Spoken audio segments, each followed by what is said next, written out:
Chapter 2. The Heart. Homelessness begins in the heart. The old saying, "Home is where the heart is," states our home is first inside us. A homeless and battered woman, in general, has to leave her heart to tolerate the abuse and mistreatment that began for her often in her early childhood. History does repeat itself, and words do sting and leave scars in the heart. The saying, "Sticks and stones may break my bones, but words will never hurt me," is a lie. Words build your worth or tear down your worth, how you value yourself and your self-image.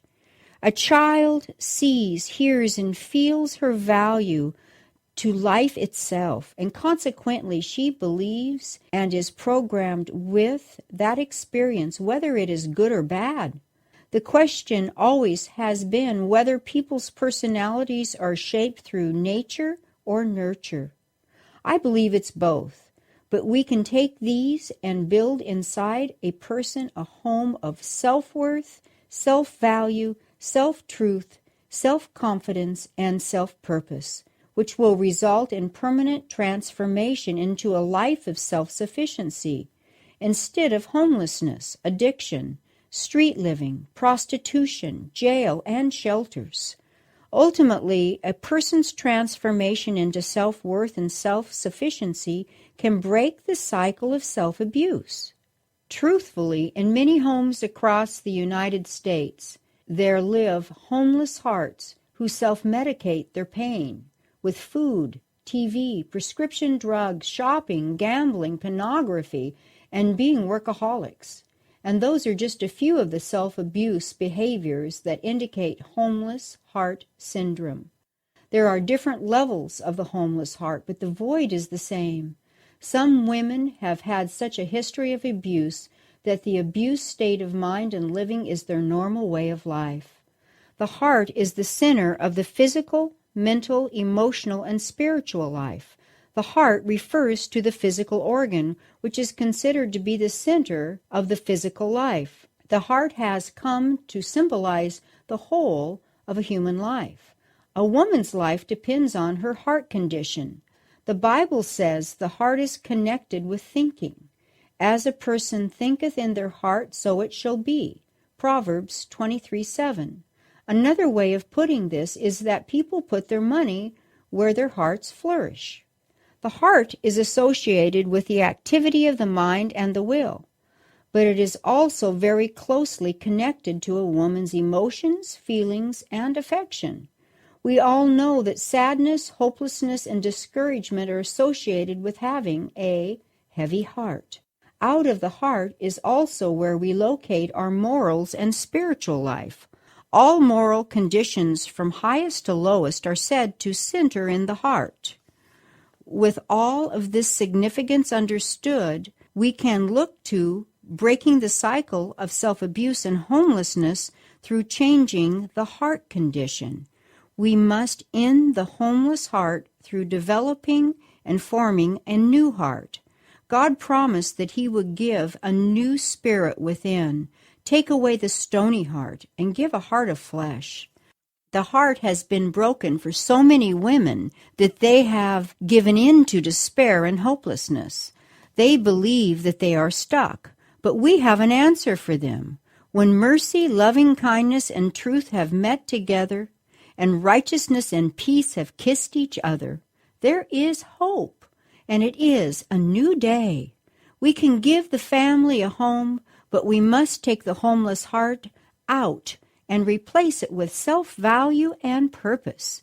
We can make a difference and mentor to the women's heart so it becomes healthy. A true story comes to mind about a homeless woman whom I so desperately wanted to get into an apartment. With the help of others, we got furniture for the apartment, a bed and a dresser for the bedroom, a kitchen table. We bought towels and sheets, a vacuum, a broom, and literally all the items that it takes to make a house a home. We were so excited and pleased with how all of us had worked together for the good of this person. We had a dinner for her the first night.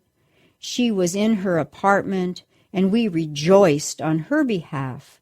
She seemed pleased but very quiet. We all left feeling like a job well done had occurred.